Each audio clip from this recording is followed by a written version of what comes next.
Good evening, welcome. This is Hot Edition. We're live on News Up here at Desawe Kanda, also live on Kesmi 107.1 in Tamale and beyond.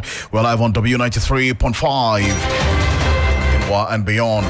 Also streaming all across the world on 3news.com. You can watch us on Facebook and X at 3FM 927. I am Alfred Ocansey. Remember, Hot Edition is probably brought to you by Old Mutual. They say do great things every day. This evening, youth and chiefs in Senyabreko in the central region clash with some military officers over a land dispute. We'll give you details of this rather unfortunate incident here on Hot Edition on 3FM 92.7. Also this evening, the Electricity Company of Ghana, ECG, assures there will be no load shedding as government takes steps to settle its debts owed independent power producers. We have details of a crucial meeting that took place earlier today between the ECG and the independent power producers here on Hot Edition. Also, Parliament considering the promotion of the Proper Human Sexual Rights and Ghanaian Family Values Bill, also known as the Anti-LGBTQ Plus Bill. We have details on the latest on what's going on in Parliament. Hot Edition on 3FM 92.7. We have updates from the world of business, sports and entertainment coming up over the next 60 minutes. Let's get into the details now. So this evening we begin from the House of Parliament, where members have begun considering the promotion of Proper Human Sexual Rights and Ghanaian Family Values Bill, also known as the Anti-LGBTQ Plus Bill. On Thursday, Speaker of Parliament Alban Sumanak for Bagman assured that the bill will be passed before the House goes on recess for the festive season. The sponsors of the anti-gay bill had on Wednesday, if you recall, accused the majority in Parliament of sabotaging the passage of the bill after the first Deputy Speaker declined a recent request for the bill to be taken at the consideration stage. My colleague Kamala Kluche is joining me right now on a telephone straight from Parliament, and we'll get details of that shortly, where we understand that the chairman of the Constitutional, Legal and Parliamentary Affairs has been talking. Kamala, I appreciate your time here on Hot Edition. What's the latest with the chairman of the Constitutional, Legal and Parliamentary Affairs Committee of Parliament? What's happening? Well, the Speaker had the constitution kickstart this afternoon, but it was without the chairman of the committee, who is also the Santia Team Central member of Parliament, Kwame Nyumedu Entry, availing himself to lead the process of what we call the deleted instead, or in the technical terms, it's the consideration stage. This is where a lot of brain work, quote and unquote, is done. You know, they have to take out some of the clauses and replace them with others. There are some that entirely will have to be deleted. This is where it is. But I mean, under his authority or his signature, 38 amendments were proposed as captured in the order paper, but he was not available to lead it. The Speaker said, well, whether he was there or not, it doesn't matter. For him, he is going ahead with it. And so his ranking member was the one who led the process of the amendment, together with the sponsor of the bill, Sam George. But I must say that there was no controversy in this. Both sides, were unanimous in the process, and there was no disagreement whatsoever.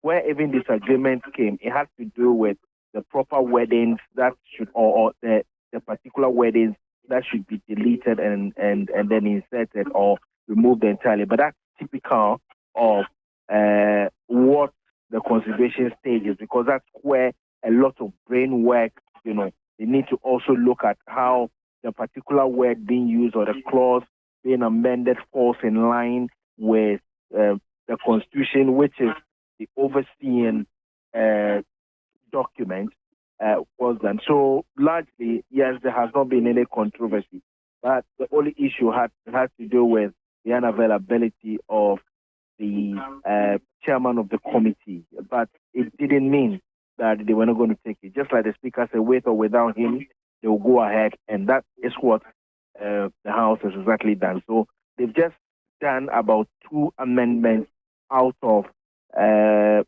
38 of them. It's a long road they have to travel and get this done. Until it is done, the bill will not receive its final reading and then possibly get passed. And based on the pace of the considerations of the amendments, 38 of them, you say, and it's just 7 minutes after 5, and they've just considered 2. Based on the workings of Parliament, will all of these 38 amendments be considered before Parliament goes on recess on the 22nd of December? That is what the Speaker actually intends to have MPs do. But this is the process, or this is the part of parliamentary work that is extremely boring. Extremely boring because it's a lot of brain work that goes into this. Now you need to understand, the provisions of the Constitution. You also need to understand, the workings. This is proper lawmaking. And so very, very, very few MPs, if you look at what it's been in the past, very few MPs are actually interested in this. In fact, I tried counting, the MPs that were available for this. On the side of the minority, there were about 30 MPs. On the side of the majority, there were between 15 and 17 MPs. Well, at some point, some would walk in and then go out, but it didn't have the full complement. It even meant that it didn't even form a quorum to do this. But I mean, the convention or the practice of the House is that with these ones, they do not. Once it forms this informs the generality of the feelings of both sides of the House. Nobody's going to raise the issue of quorum unless maybe there's something very controversial where that maybe a quorum will have to be raised.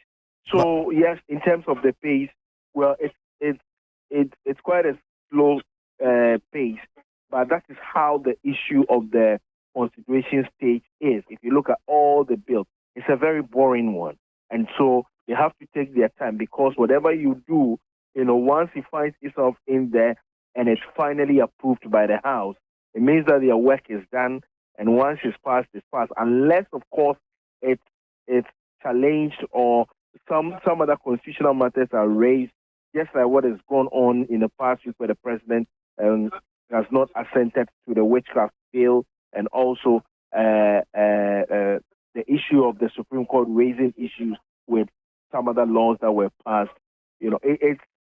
It's the nature of the consideration stage, and so right. Yes, it's not a problem, but at least they've been able to do 2 for today. Now they are back to the approval of a certain loan facility that would deal with the flooding along the entire coastline of the country.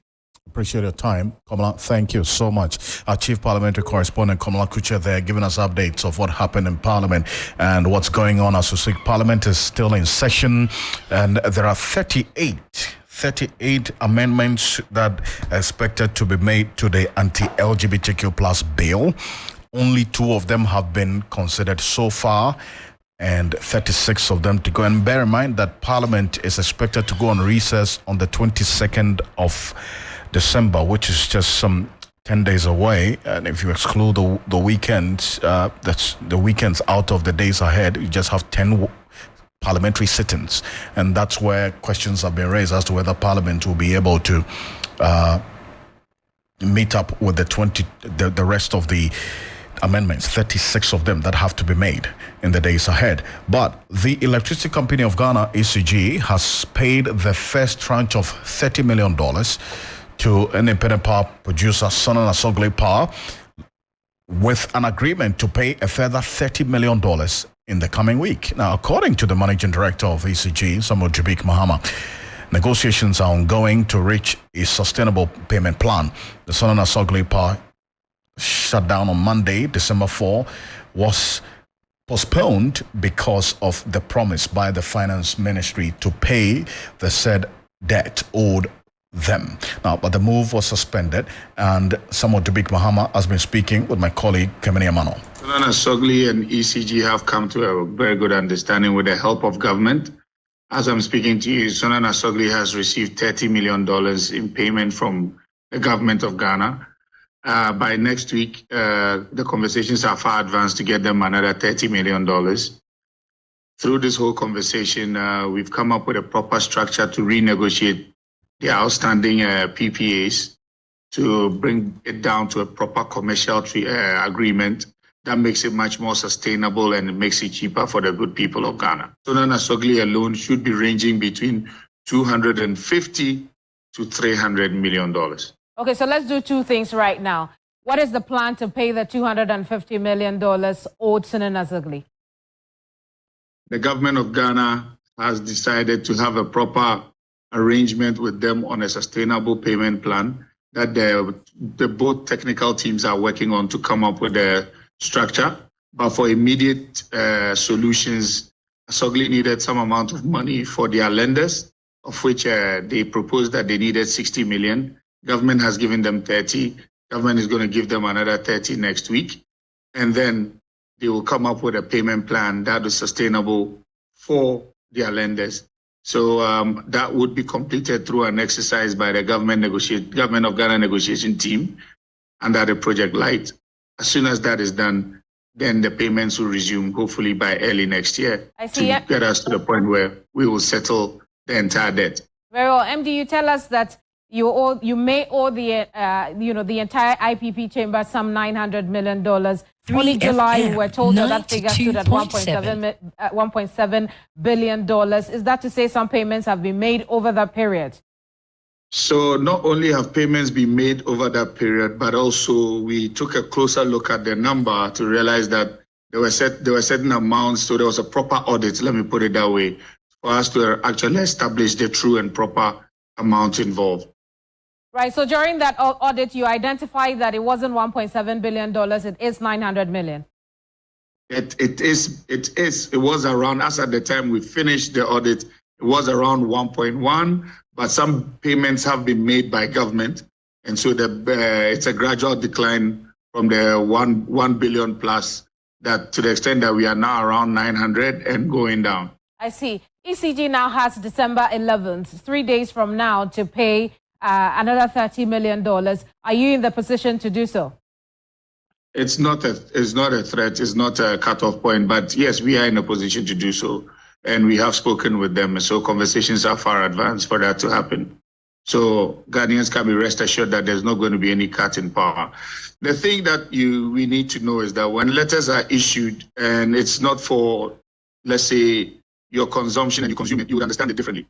So that's Samuel Jubik Mahama, who is the managing director of the Electricity Company of Ghana, ECG, confirming a number of things. That first tranche of $30 million out of the $60 million owed Sonan Asogli has been paid.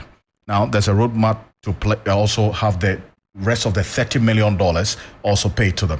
And we have been joined on the telephone, that's on Zoom, Dr. Yusuf Suleimana is an energy analyst, and he's been following this quite closely. Dr. Yusuf Suleimana, thank you so much for joining us here on Hot Edition. Now, beyond this plan by the ECG to pay its debt owed at Sonan Asogli, there are other IPPs that ECG owes. Now, if you take out the over $200 million that is owed the Sonan Asogli, there are almost about $700 million owed other IPPs as well. That's a bigger problem that it has to deal with, is it not? Good afternoon to you, Alfred, and to your cherished listeners in Ghana. Thank you for having me once again. Indeed, that's huge, to say the least. But I believe that if government come forward with a very good and spirited negotiation ability in terms of keeping faith with the negotiation, I think we will not get where we are. I felt very uncomfortable that we have to always assume this kind of firefighting mode, where instead of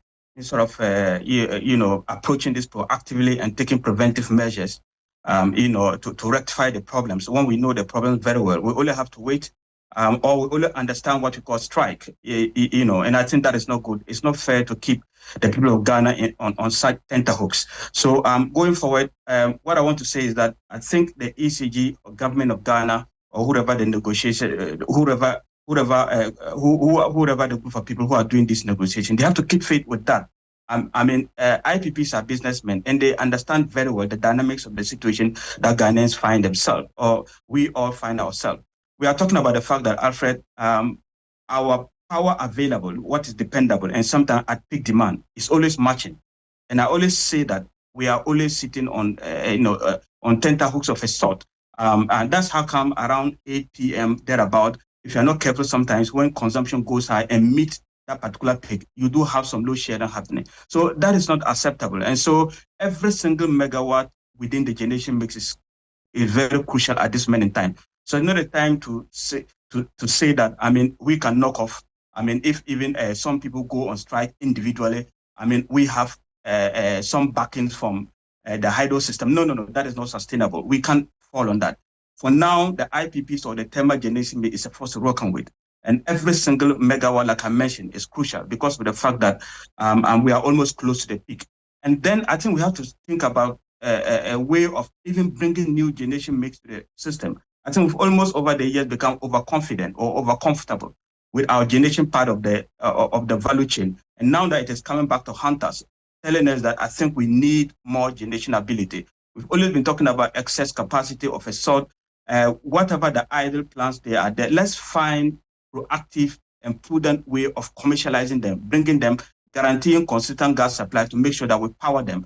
Power cannot be excess, Alfred. We should have think forward to make sure that we develop the system side that we will not even be talking about take or pay at this moment in time. Alfred, the reason why we are always struggling with take or pay, yes, contracts have been signed, something better could have been done, but I think at this moment, I'm not very comfortable if I see duty bearers or decision makers always putting the problem on take or pay. Yes, that has been done. That is why you are there to manage the situation. What is the way to manage the situation? Develop your capacity, bring them back on stream, commercialize them. You can even export the power. Then complaining every day that take or pay is a result of what we have now. I think that's not the best. So I think it's a welcoming news, Alfred. And then at the high time, the government through ECG probably come with a very good negotiation ability. Right. Keep faith with the negotiation. I think the better. And I think these things will not. But you see, keeping faith with the negotiation is one side of things. The other side is that there's a financial problem that ECG is dealing with. The last time I checked, if you put say 100 megawatts that ECG distributes, only 30% of that is paid for. 70% of it goes without being paid for because people are enjoying electricity without paying for it. And ECG is recovering just about 30% of what they should be recovering. I mean, that's a problem that has to be confronted. And how that has to be done is where the question is. So should tariffs be increased or should ECG be looking at improving its own efficiency in operations, Doc? Yeah, you are spot on. And that's a fact, Alfred. I always say that we can't continue to pour water in a leaking bucket. That will not do. You can pour the whole world water or cash within leaking space. It's not going to make any dent. So if you ask me, tariff increment and being efficient, I will always go for efficiency. And everybody knows that efficiency should be the way to go. As you rightly pointed out, ECG, I think over the years, have been bedeviled with a lot of what we call both commercial and technical losses. But I must say that the current regime, they are doing creditably well, and I just urge that they stay on course. What is crucial is the fact that cash flow is very important, and consistent cash flow to the producers should be the priority. And if producers can give you power and you can account for substantial amount of it, largely due to both commercial losses and technical losses, I think that is not acceptable. So going forward, I'm very convinced that ECG, they are already taking the right steps, and they should stay on course on that. What they need to do, the metering system is a huge problem.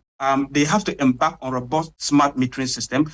When I say robust and foolproof smart metering system, I can tell you that even the metering system that we have, some of them have been tempered and can be tempered. And I think ECG even themselves, they are party to this. And so they have to sit up and ensure that we have meters that cannot be tampered with.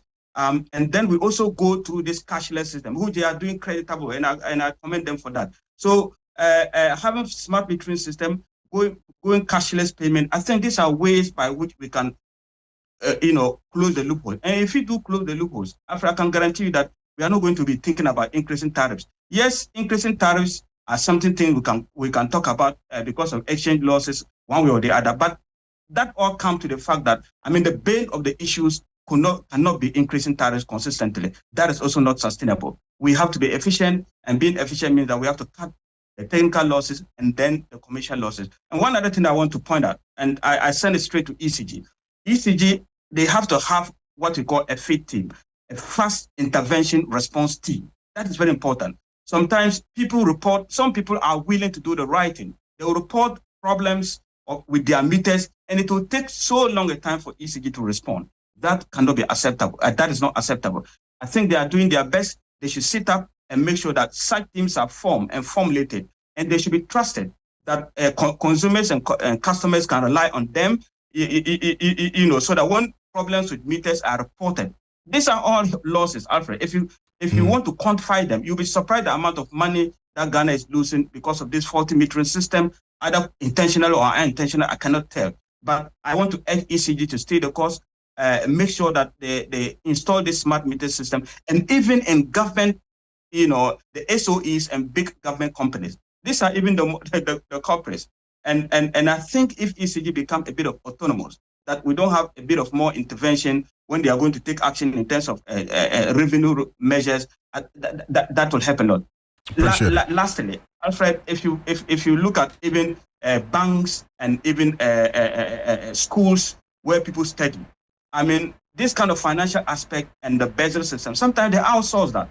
So if you have an efficient, I'm saying that because I'm putting this across because sometimes there are some people ECG cannot just approach. Okay. Because of their linkage to government and other things. But I think if you have a third party who can be trustworthy and can ensure that these revenues are recovered efficiently, I think it's a way to go. We can think out of the box. Okay. And if you do that, I think it will help a lot, Alfred. Doc, I appreciate you as always. Thank you. Thank you so much. You're welcome. That's energy analyst joining us from his base there in the United Arab Emirates. That's Dr. Yusuf Suleimana there here on Hot Edition on 3FM 92.7. Also live on Kesme 107.1 in Tamale and beyond. Also on W93.5 in Y and beyond. The Coalition of Domestic Election Observers, CODEO, is urging the Electoral Commission to accommodate the guarantor system until such a time that all eligible voters can obtain a national identification card without difficulty.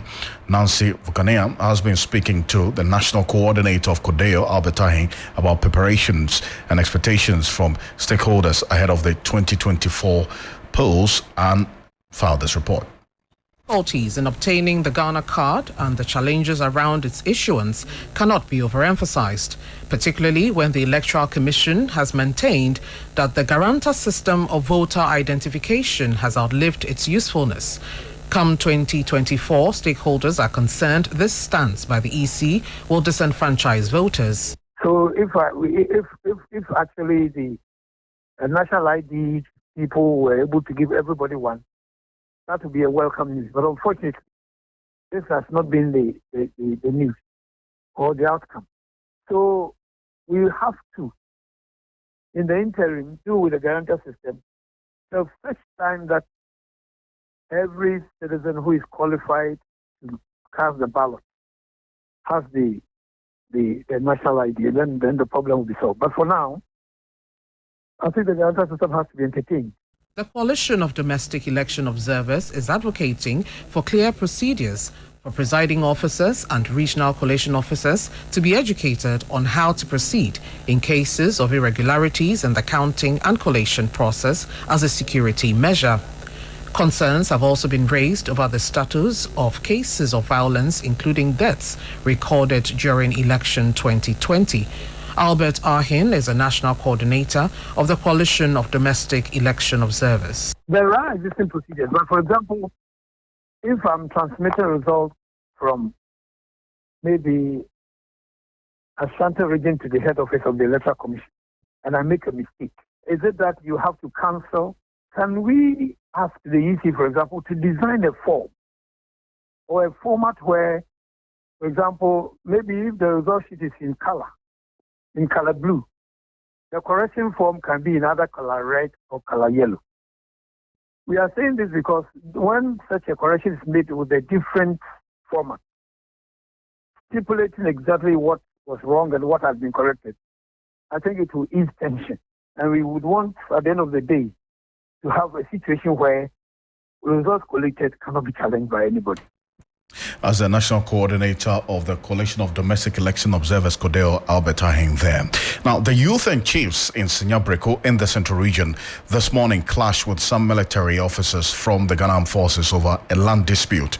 This is because two factions from the Goma Fete Traditional Council and the Sinyabreko Traditional Council are both claiming ownership of a 100-acre land in the area.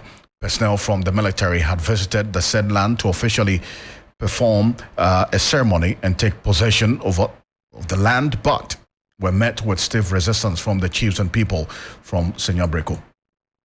And we got wind of this particular information where the acting chief of Sinyabreko, Nai Kweku Committee, had this to say.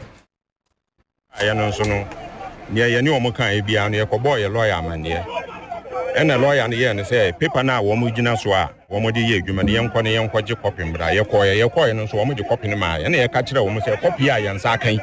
Yet you can't come a lawyer, and you know, advice be a lawyer and it be my one, Yabama or Maswati. You ya no more about one more year, you say, and Yam Ranger for you say, I call, you say, I call her Jessica. Yes, you there be a call young Jessica. We told our lawyer about the situation and he asked for the documents. The case wasn't even settled when they started construction on the land. Today, being the sword cutting ceremony, we are here to tell Ghanaians and the leader of the armed forces, the president, that what the soldiers are doing is unfair. IGP, Nana Dodankwa Kufuadu, so no commander-in-chief of the Ghana Armed Forces. And a call and in chair directs a quanya soldier for one more person, woman is saying my fashion, and yet, woman to me being wrong and assassin fee and so. Oh, so that's the acting chief of Sinyabreko, Nai Kweku Committee there. Let's get a bit more into this. And our correspondent, Nanayao Sarbediako, who is with our sister station on AFM, is going to be joining us shortly. But Adib Sani is really analyst, also been following this quite closely. Adib, thank you for joining us here on Hot Edition. This is yet another case. Hello, Adib, can you hear me?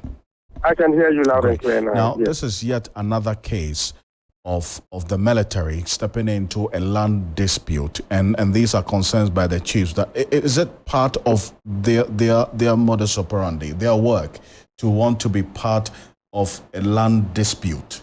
Under what circumstances? Well, I'm surprised because I would expect that before the military goes into such a deal, they would conduct due diligence. They would do things according to the law, and they would get lawyers to represent them. Because these days, buying land in Ghana, I mean, someone was on a lighter note telling me the other day that if you buy a land, it's 50% yours, 50% some other person.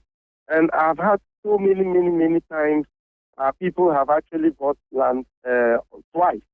You know, they pay for it, then an uncle or a nephew or a niece comes from nowhere and says, no, the one who sold it actually doesn't belong to him. You would have to pay again.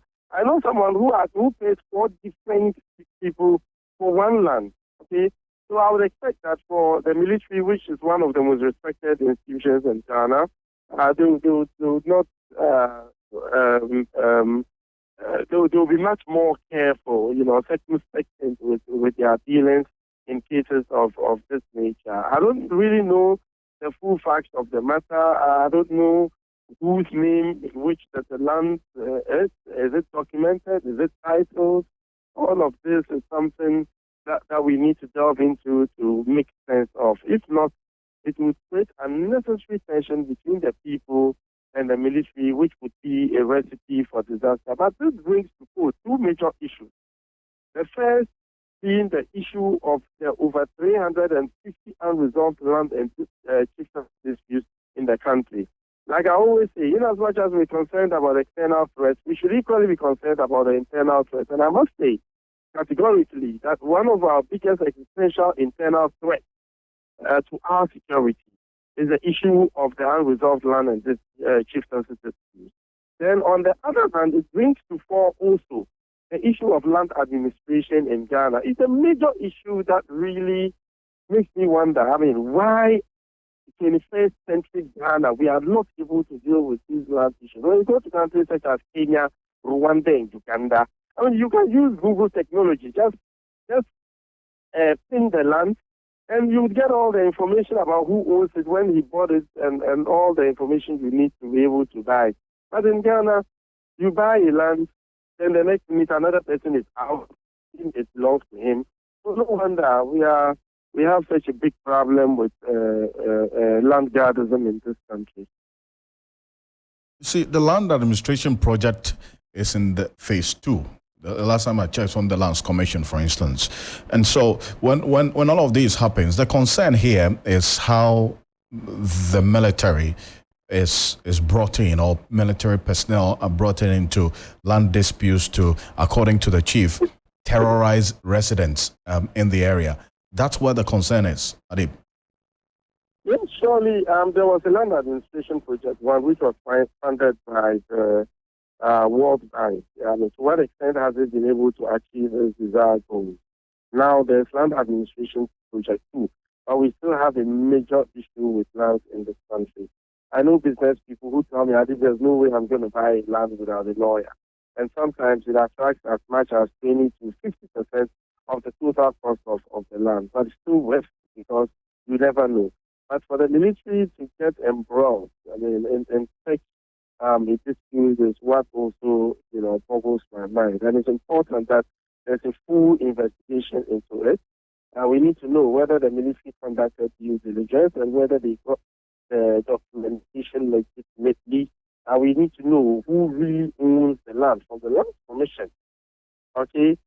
And avoid all these unnecessary insecurity issues, which could pose a bigger, insecurity problem in the area if there is not people. Appreciate your time. And in this particular instance, maybe quickly before we go, who has to step into this matter? Because that's the call that the chiefs are making there, that somebody has to step in to ensure that the military is brought This is to book. a major security issue. I think the national security should step in. They have vast information within their reach. With a phone call, they are able to get a lot of information with respect to some of the questions I raised. So immediately the national security should step in, so we wouldn't have, reprisals, counter reprisals, and all that, which would affect the security of the area. Adib, thank you so much for this. Adib Sani is a security analyst, also monitoring the situation. But let's get the updates on what's happening in the community now. And my colleague and a reporter with Key Service on TV and on FM, Nanaya, is joining us. Nanaya Asarbidiako, thank you so much for joining us here on Hot Edition. What's the latest in the Senyabreko area concerning this land that there's some dispute over? Thank you for having me, Mr. Alfred. Early this morning, there was a clash between a great youth of Senyabreko, including the chiefs and the military high command, about a parcel of a currently the soldiers have been able to do whatever they wanted to do. According to the chiefs of Senyabreko, they said the land belongs to them, and for that matter, the chiefs of Wumafete have already sold the land to Ghana military, and they wanted to work on it. And they don't understand the reason why the military didn't consult them before. Today they came to the land to cut the sword. So there was a clash, but as I'm speaking now, there's a calm there right now, and the soldiers have been able to do whatever they do. But according to the chiefs, the case is already pending before a Supreme Court. So they wanted to tell the military to calm down. If everything is settled at the Supreme Court, they know what to do. So currently, Alfred, I can say that there's a calm there right now. Early this morning, there was a huge tension on the land, but as I'm speaking now, everything is under control. But the chief was not too happy.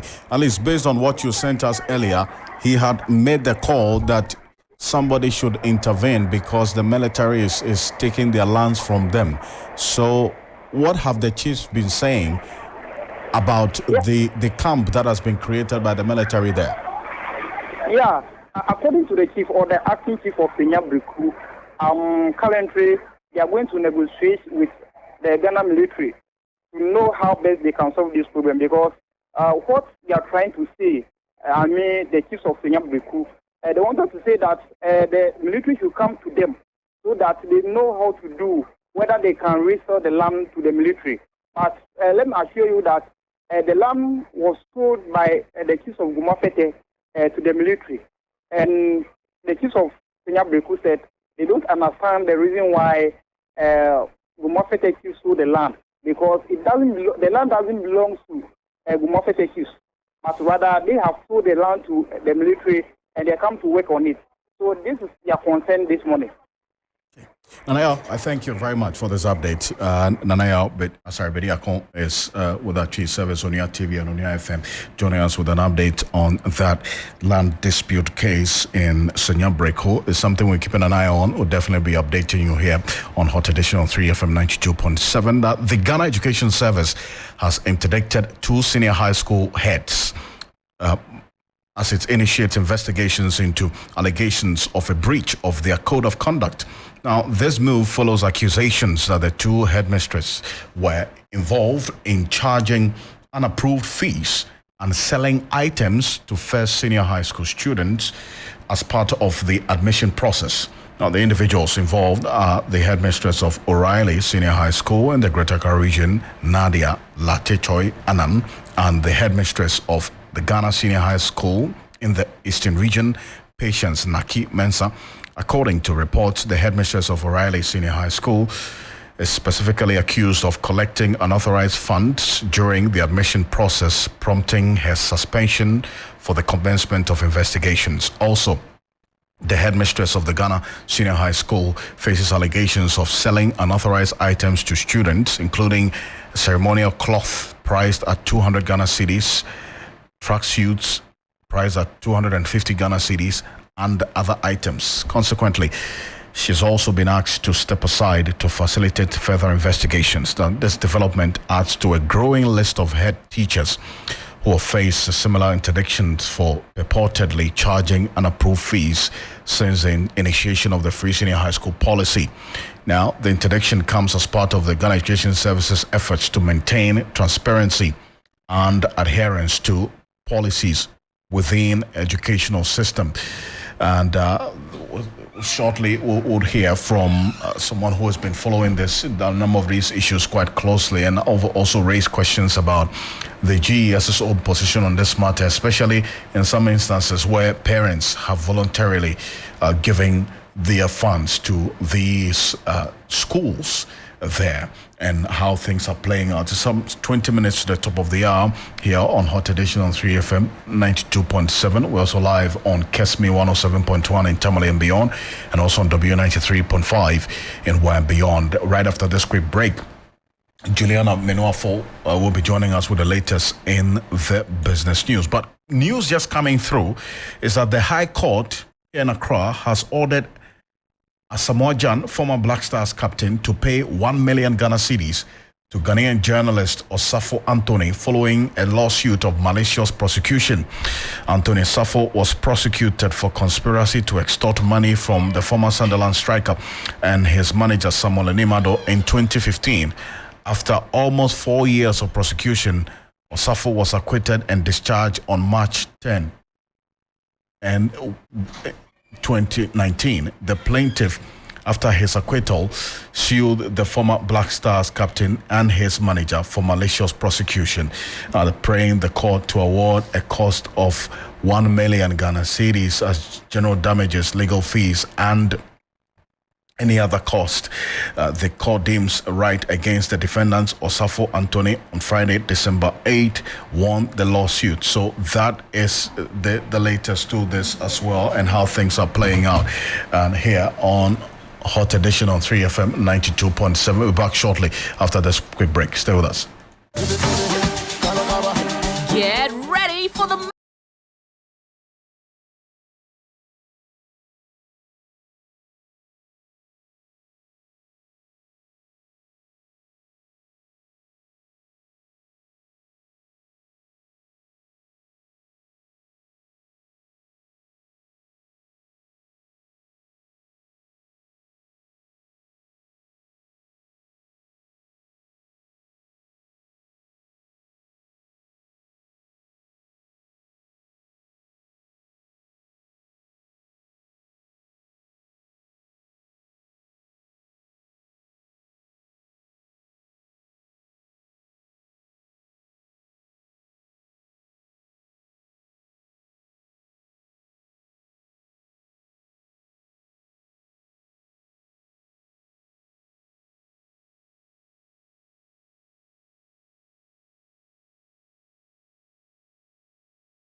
Hello, good evening, and welcome to the business segment on Hot Edition. Coming up tonight, thrills and deals at the 3FM GNCCI Harbour City Bazaar in Tema as patrons throng venue, which is one stop shop for all Christmas needs. We have the details coming up shortly.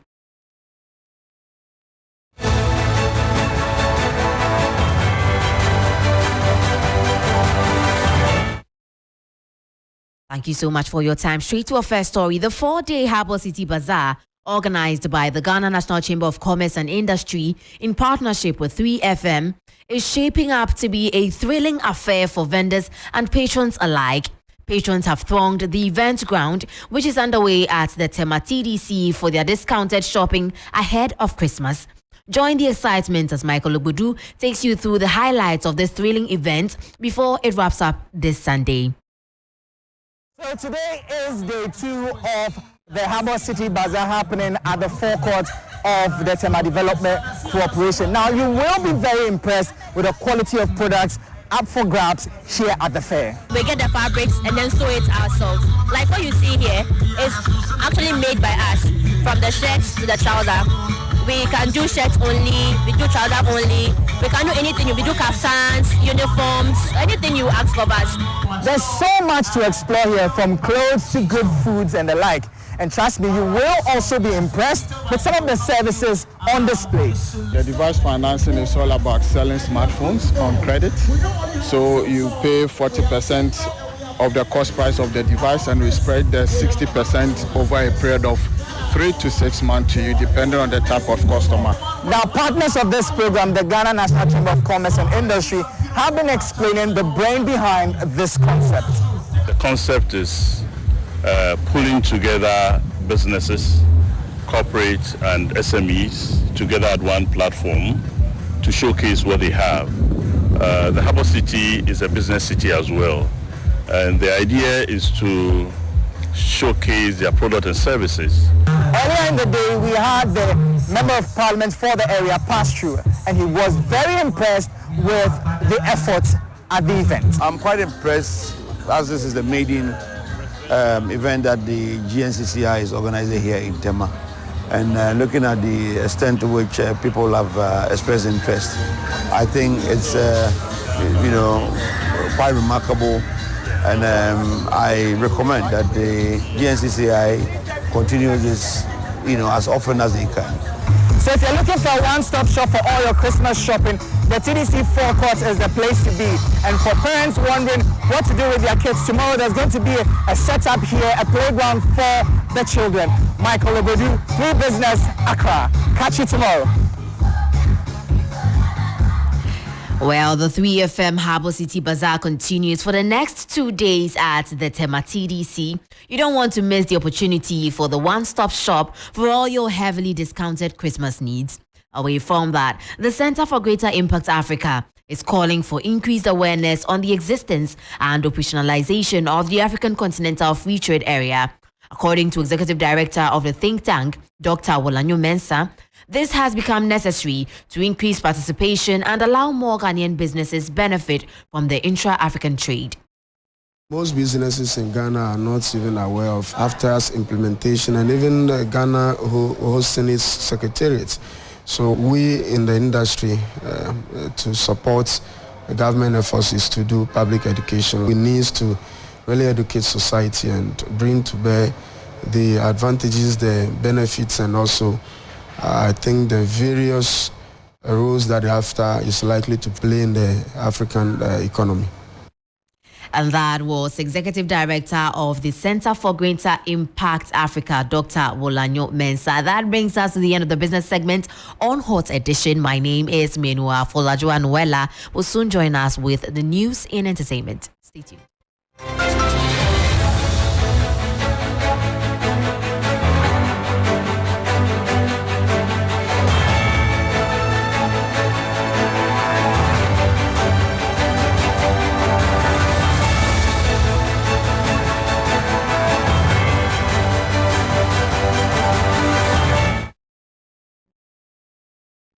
Good Good evening and welcome to the entertainment news segment here on Hot Edition. My name is Noella Donko.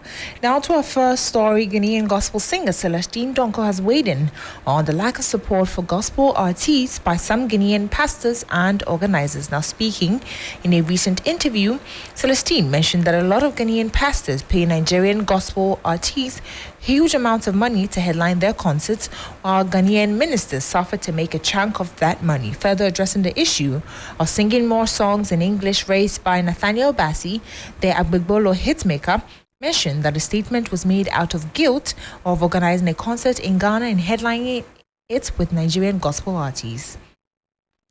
Now to more stories. On an episode of The Day Show with Bellamundi, legendary reggae dancehall artist Samini made a statement about Kwame Eugene having a more local appeal as compared to Kiddy. Now he said, choosing between Kiddy and Kwame Eugene, I think I'll go for Kiddy. But in terms of global or international stages, I will choose Kiddy over Kwame Eugene.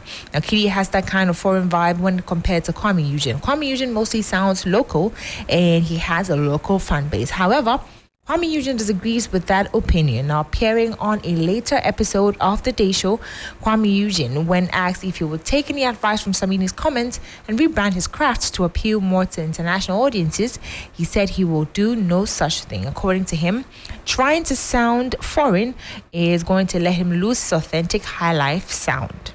Very interesting one there. Now, renowned Ghanaian gospel singer Cecilia Mafo has openly addressed her admiration for rising Ghanaian star Black Sheriff, citing specifically that his song Soldier touched her soul. Now she revealed that the emotional impact of the song was so intense that it brought tears to her eyes, prompting her to share her experience with her husband. Now Cecilia Mafo went on to express her admiration for Black Sheriff and her desire to pray for him, emphasizing that the rapper knows Christ for himself despite his secular nature. Now, before I go, I'd like to remind you that this weekend on TV3, there's so many events and shows that you should be staying tuned and watching. Now, starting tonight, we've got Showbiz 360 that is going to be coming up. We have amazing guests passing through over the weekend. We've got Most Photogenic, Ghana's Most Photogenic, The Day Show, The Ladies Circle, Today's Woman, so many shows that you can catch up. And Drama in the Kitchen as well. So do enjoy the rest of your weekend and good evening.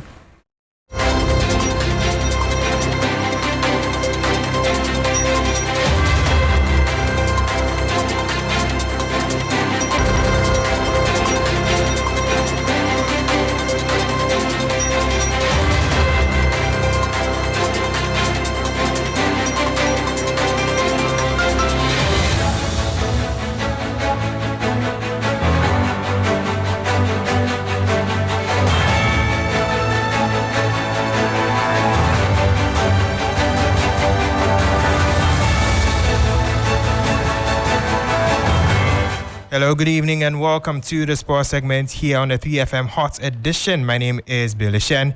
Let's start off from the CAF Champions League because Midiama are currently battling against the young Africans in the competition. And as at right now, the scoreline is 1-1. Now, Jonathan Soa scored the first goal for Midiama via a spot kick, but later on, Yanga managed to equalize, and the scoreline is currently 1-1. 90 minutes have been played. They are currently on extra time, and so we would expect the final whistle to come in the next few minutes. Now let's move on to local football, where Hearts of Oak will host Asante Kotoko in Kumasi on Sunday with the bragging rights at stake in the Super Clash. Now here's what the fans had to say ahead of that big game. That was House in the first time.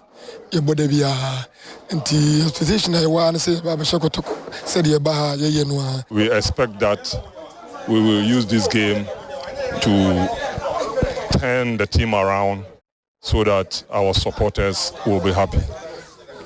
We are comfortable playing at the Babayara Sports Stadium. That's why we brought our match here, and we believe we can pick our 3 points. I told people that Kotoko won against Chelsea. It was their home game. We are also playing against Kotoko here at Babayara. It's our home game, so we'll pick the 3 points. It's just one more. Now, coming Sunday, yeah, the good house of also. Because I have seen when I go, you baby, almost Sunday. Oh, yes, it's true. By next week, Sunday, we are highly anticipating for a very, very good game. House of Oaks will bring it on. We are here waiting for them. So folks should indeed bring it on. But here are the fixtures in the Ghana Premier League for this weekend. Of course, we mentioned that Hearts will be facing Asante Kotoko in the Super Clash. Here are the other fixtures. Nations FC will be facing Diana. Swatreman will face Karela United. Samatex will face Hearts of Lions. Brekum Chelsea will face Great Olympics. Legon Cities will face RTU. Bechem United will also be facing Accra Lions. Of course, the games between Mediama and Bofo Akatano and Dreams versus BBNE Gold Stars have been postponed due to the two teams playing in the African competition. That's the CAF Champions League and the CAF Confederation Cup. Now, let's move on abroad, where league leaders Arsenal will be facing Aston Villa in the Premier League on Saturday. Now, Arsenal head coach Mikel Arteta has noted that Oli Watkins will be a problem for his side. He scored 8 goals and managed 6 assists so far this season. Yeah, he's been tremendously consistent over the last few years and is a real threat. How do you stop him?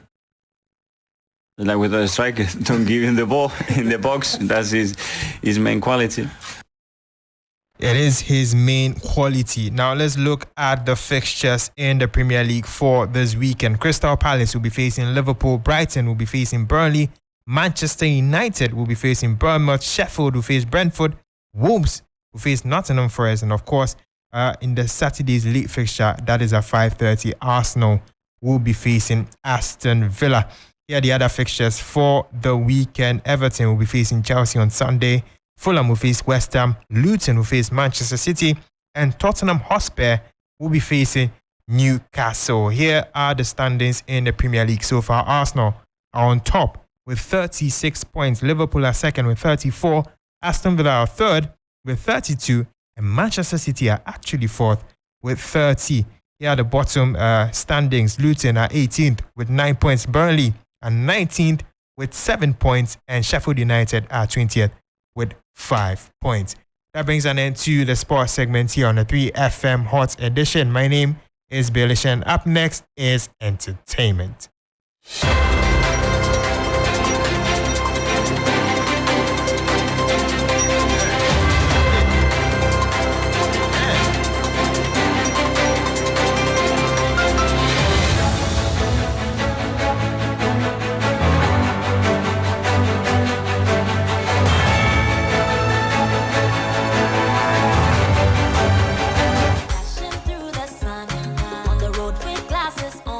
FM 92.6.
That's here on Hot Edition, and the shows were brought to you. Youth and chiefs in Senya Breko in the Central Region clash with some military officers over a land dispute. Plus, Electricity Company of Ghana assures there will be no load shedding as government takes steps to settle debts owed independent power producers.